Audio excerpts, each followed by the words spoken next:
Hello, hello. I'm so happy to have you here, Marie. Marie and we talked about getting this to you since a long time.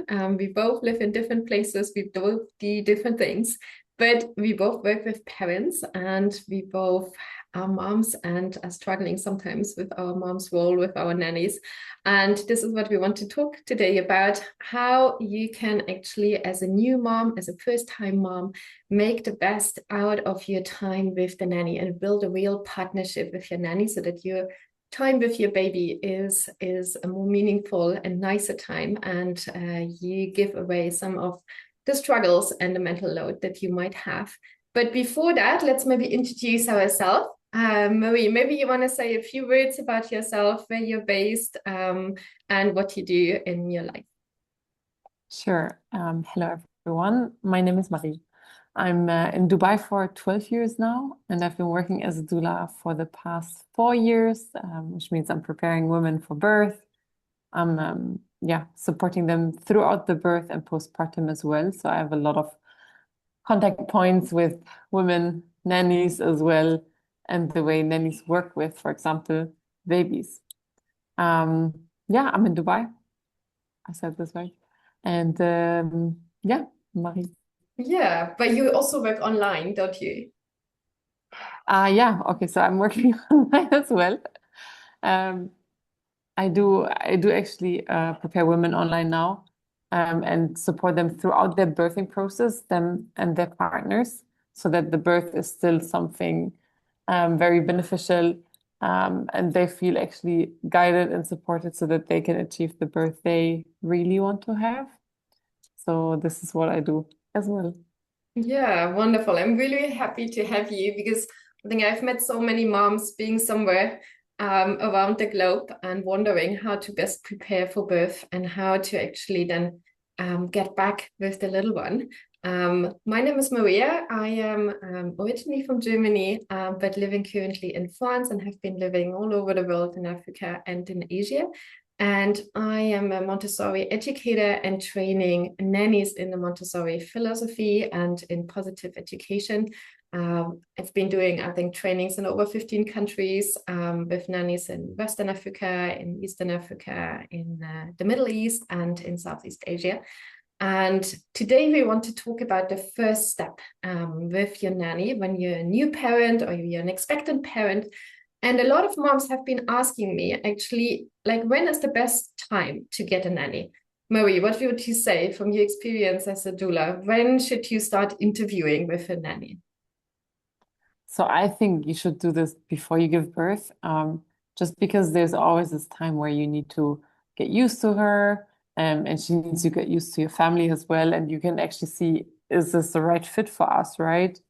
And you don't want really to do this once you gave birth, just because your head is somewhere else, right? You're taking care of your baby. You want to have this already, the system of having a nanny integrated in your household. You want to have this done before you give birth, ideally, right? So that this headache is off. Because I guess everyone knows how difficult it is to find a good nanny also, right? Um, and you just don't know this on the day of interview. You will find out only after, I don't know, after a week of her being in your household. Yeah, so ideally just before birth, like I would say a month minimum. Yeah. Yeah, so that you really have the peace of mind knowing that you still have the time to find somebody and you take off the stress point actually after birth. Because also, I mean, we never know how the birth experience is going to be, how the baby's going to be, how you will feel afterwards. And having a nanny, I think, doesn't mean that you're going to hand over your baby and you're not spending time anymore with your baby, but rather that, you have the support. And I guess even before birth, at least when I was thinking about or remembering the last days, the last weeks before birth, I really much would have enjoyed, I think, some support in terms of just, cleaning, cooking, ironing, taking care of some of the stuff. And I think this is the nice part about having the help. Yeah. What was your Yeah, that's experience, Marie? so true. So for me, when I gave birth, I did not have a nanny first. And because coming from Germany, you think like, oh my God, no, no one has a nanny at home. Like, why should I have a nanny at home?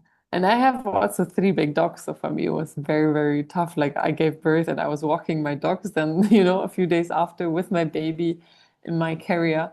And the dishes were there, it was really too much. Then I started to like have a nanny like part-time, to come and just like clean up my house because of course it's all done, it's all like, yeah, no one is doing anything if you don't do anything, right? And you don't want to be doing the household cooking and everything once the baby sleeps. I mean, you should be resting, you know? So that's what my point was when I gave birth. 2 months later, I had an nanny then, thank God, because it was just too much, like too much. And it doesn't mean that you need to hand over your baby, right? This is what people think, like, oh, then I'm the one who's supposed to take care of my baby. And I mean, you can, but I feel first time you are already like, you like this lioness, the baby needs to be stuck on you. Second baby, you get more relaxed and you're like, oh my God, I need to shower also and brush my teeth. But anytime before that, it's just, you need to have support, We're not, especially being an expat outside, you don't have the village around you, you know. You don't have anyone who comes and brings food and cooks for you or, supports you with the dishes and the clothes. So you really need to have the support to actually enjoy this motherhood and postpartum time with your baby.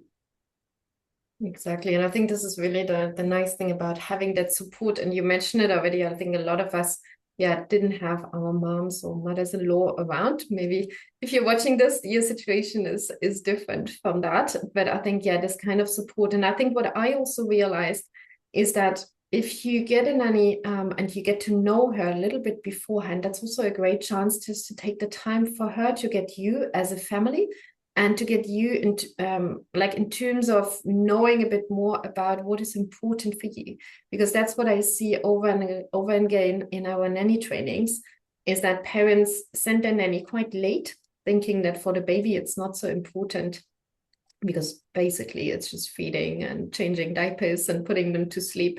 But actually, I think what we underestimate is that the first year is like so rich and they learn so much basically from day one. And I think if you're a new mom, you only realize once the baby is there kind of what is really important for you and how you would like actually somebody else also to deal with your baby, how you would like that person to talk to the baby, how you would like her to pick it up, how you would like to, to change the diapers.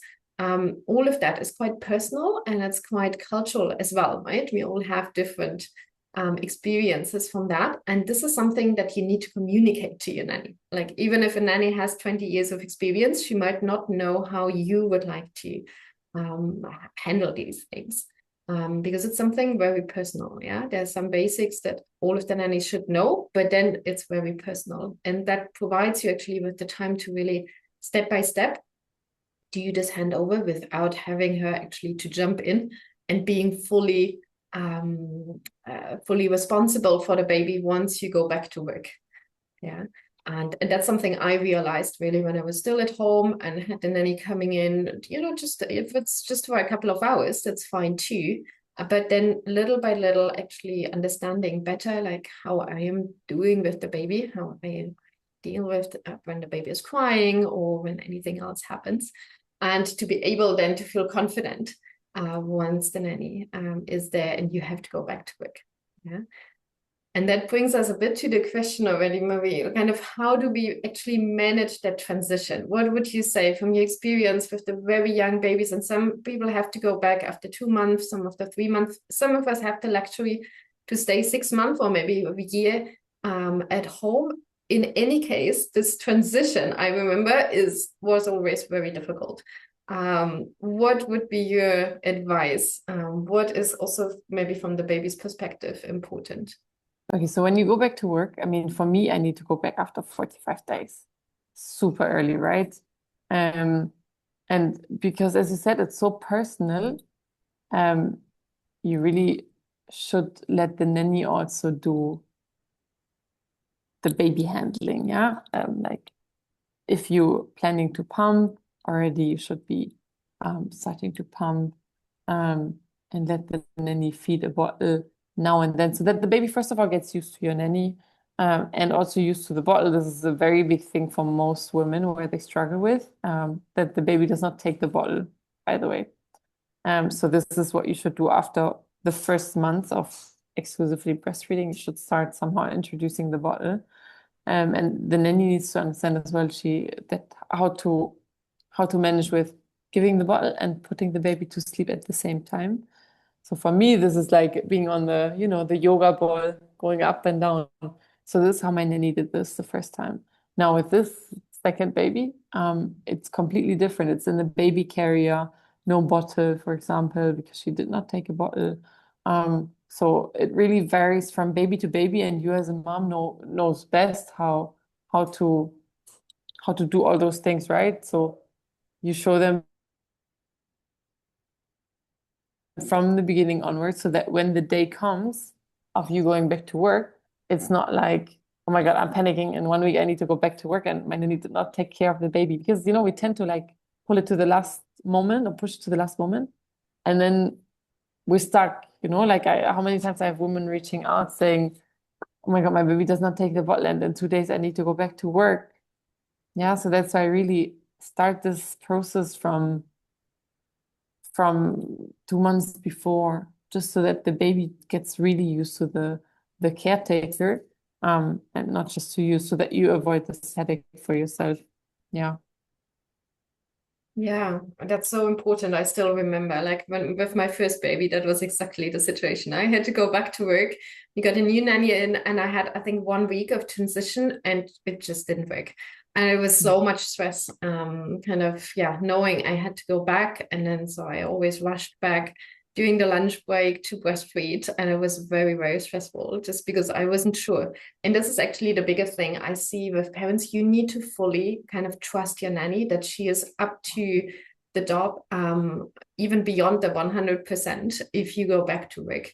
Because you cannot sit at work and at the same time being on your phone and trying to coordinate and control everything that is happening at home. It's just too much Yeah. mental load, I think. And I think we all went through that and tried doing it and it doesn't work.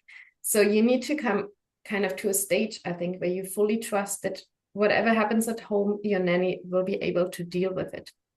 And so she doesn't Yeah. have to call you every 5 minutes and say, the baby is crying, what should I do? Which, sometimes can happen, of course, if there's something major happening. But usually the ideal situation would be that you kind of can leave your baby behind, wave a goodbye and be fully confident that this is going to work and then walk off, because this is what your baby will feel actually. At least I always felt like my kids, they know, like when I'm fully confident that this is going to work, then there's no crying, there's like it works out. But if I'm like, I'm not really sure, I look back, I come again, I give another kiss, and I'm not sure if it's gonna work, then it's gonna be a mess.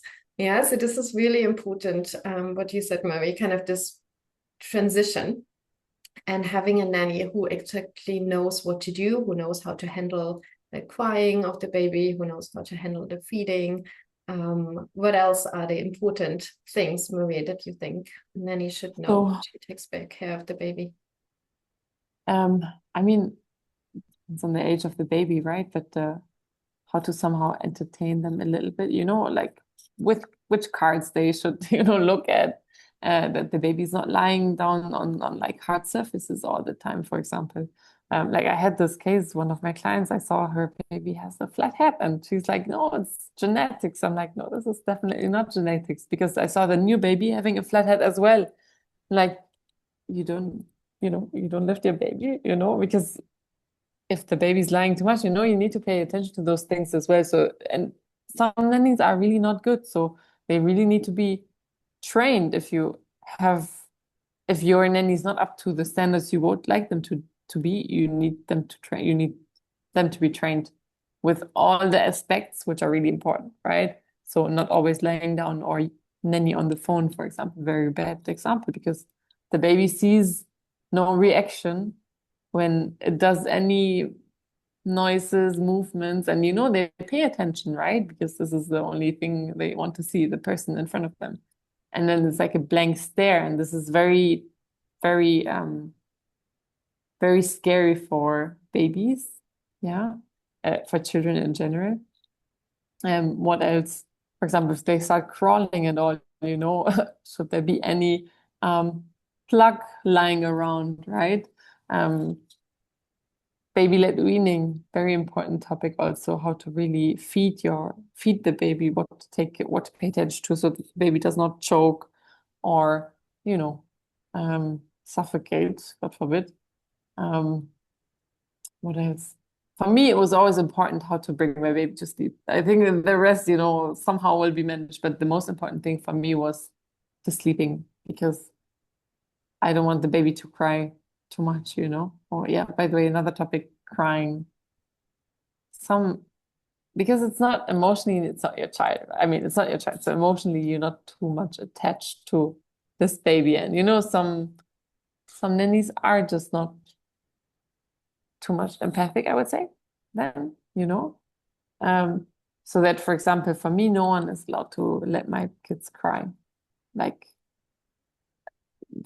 this don't cry, it does not exist even to tell them don't cry, why are you crying? Yeah, I hear this so much from nannies. So for me, very important, like always go into the emotions, like talk through the emotions, this is such an important topic for me. Yeah. What was important for you? Yeah, I think like the same things. I think what we really often, at least as a first-time parent, underestimate are really like those first month. Just thinking that the baby will be happy, just being carried and lying somewhere and being a bit entertained. But actually, there's so much development going on. And most nannies, and I think even we as parents, we don't really understand because the baby is not like talking with us yet, right? And responding in an active way to many of the stimuli.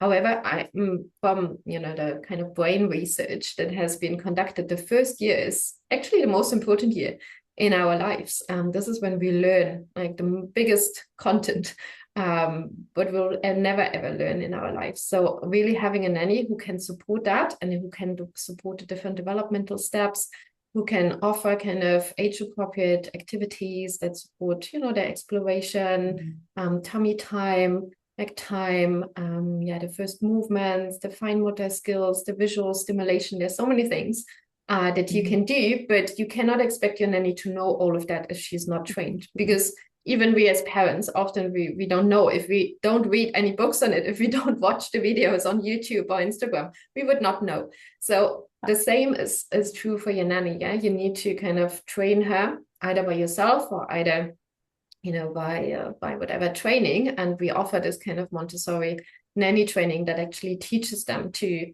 recognize the developmental steps, to find activities that you can easily do without too many materials or fancy toys, but just what you have around in your house, and to provide that kind of stimuli to the baby, and then later on to your toddler and to your preschooler. And I think this is the biggest kind of shift for nannies, not to only understand themselves as basic caregiver, kind of dealing with the feeding and sleeping and diaper change, which all is very important, of course, but really understanding their role as educators. And this is, I think, also comes back to the crying, right? What you managed. A lot of nannies are very scared, actually, of children crying. They don't want them to cry, but they also don't know what to do. So what they're going to do is just pick up your baby and jump around. Yeah. So this is what most nannies would do, just to stop the crying.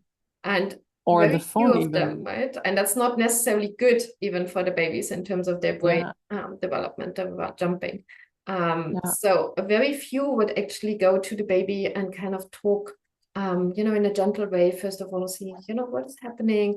I see you're crying. And this very often does already the job. Yeah, but very few nannies would know how to do that, and would later on also, what you say, right? Recognize the emotions and don't say always like, stop crying, you're a big boy. But rather teaching children kind of to deal with their emotions, to deal with their tantrums and everything that is yet to come later on. Yeah, also when nannies are not creative enough, for example, they tend to give the phone always. I see this so many times, especially when the babies are crying, right? And I mean, we all know what screens and videos are doing and phones and all. It's not really beneficial for the baby's brain development. But then also, the baby does not really, we don't have the distinguishment of subconscious and conscious mind until the age of 7, I think. So, what does this do? This is setting the foundations for your child, right? And if you have the wrong caregiver or an untrained caregiver, um, the foundation is really, really messed up. And I see this a lot here in Dubai, especially because a lot of children are mainly raised by nannies, right? And I see the behavior issues, um, intelligence or not intelligence. You really see the differences of having someone bad raising your child. Yeah. So that's why for me, it's so critical to really have a good nanny and a trained nanny to know um, how to support the developmental stages.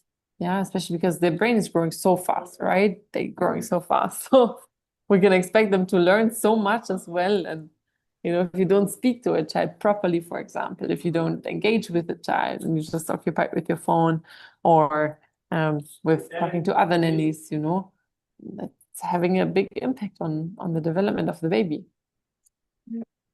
Absolutely. I think this is so important just to realize, right? The importance of those early years and the effects that it can already have if for example your nanny spends so much time on the phone or kind of don't really know how to deal with the baby crying, for example, or the baby whining. So many good tips already. Thank you so much, Marie. I think we dived very deep into a lot of the topics that I think first time moms and even second, third time moms as me might have in terms of wondering what is actually happening when you are not around. And I think this is the biggest fear because I mean, let's face it, we are handing over actually to the nanny the most precious thing that we have, right? Our children. So we really need to make sure that they actually know what they're doing and that it also corresponds to what we believe in, our values and our beliefs in education and what we would like to have for our children. So maybe to wrap it up, what would be like your biggest advice, Marie, that you would give to a first-time mom who is somewhere around the world and wondering, how do I best manage this transition and wants the best for her baby? So for me, the biggest takeaway is to find someone good who resonates with your values somehow and to get them trained. Because we tend to pay so much money for, let's say, school. Okay, super expensive. We tend to pay so much money for the biggest schools, for the best schools, for whatever's the best, but then we're saving on really what's important because we don't see it directly, We don't see how important this training is. So for me, this is so important to really have a good nanny, have them trained because they're taking care of what's the most precious to you, your baby. Yeah. Thank you so much, Maria. I think that's a great advice. And if you are interested to get your nanny trained, feel free to reach out. We do the Montessori nanny trainings all over the world, and they're great for nannies with babies or toddlers, preschoolers. We cover like from 0 to 6 years in terms of activities. And if you are a new to-be mom and still wondering kind of how to best be accompanied in the first in a couple of months of your pregnancy, and early month with your baby, feel free to reach out also to Marie. We'll leave the contact details below this video so you have everything you need. And with that, I would like really to thank you very much, Marie. It was a pleasure having you, and your experience, your wisdom was great sharing that. And I hope you all enjoyed it. Thank you so much. Thank you so much for having me. Thank you, Take care. Marie. Bye bye.